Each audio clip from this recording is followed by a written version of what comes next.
I have two nephews, both under the age of 4, and I know that they're both in daycare, and I don't know what daycare they're in, but after sitting and watching all the different daycares and what kind of foods they serve, and which daycares typically serve what type of foods, kind of makes me want to go and call my sister and be like, what daycare is that? What daycare are they in? What are they being served? Food? Do they have toys outside? Do they get to run around? How long do you get to go outside for and stuff?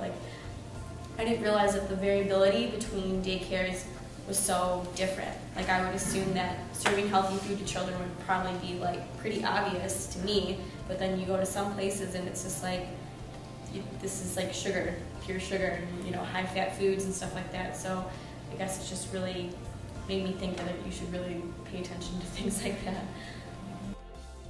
Monitoring what schools and preschools and stuff like that feed their children, and a lot of the just with the research through Strong Kids and also some other avenues of obesity that I've looked into, it just really, the cheaper foods are usually bad foods, and fried and chicken nuggets and french fries and stuff. And french fries counted as a vegetable, which just doesn't really make sense. And schools will, try to put together a meal that is, reimbursed by the government for the cheapest that they can, and that's not keeping in mind the kids' nutrition, and that can affect their, academic performance. That can affect a lot of other things, including their health.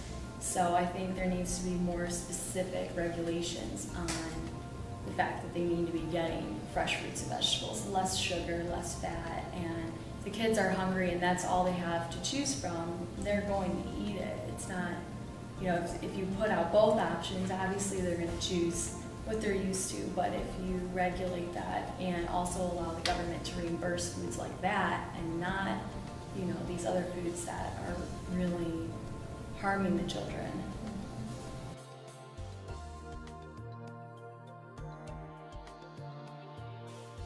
I think just in terms of the schools, I think that's a really big issue, because I think I learned how much time kids spend in school and how much they eat in school too, because there's a lunch, a lot of times there's a snack, and I'm at Cunningham now, and actually through the middle of the year they changed their snacks, and there was one point it used to be cookies and all these Nutri-Grain bars and stuff, and now it's fruits, vegetables, and they didn't eat it at first. The kids were totally against it, but now that's what they have. They're hungry, they're eating it. I don't know where that change came from, but I'm sure it was from some type of higher up thinking that we can't be feeding them constantly whatever they want, and they're gonna eat a banana if that's all that's there and they're hungry, so it works.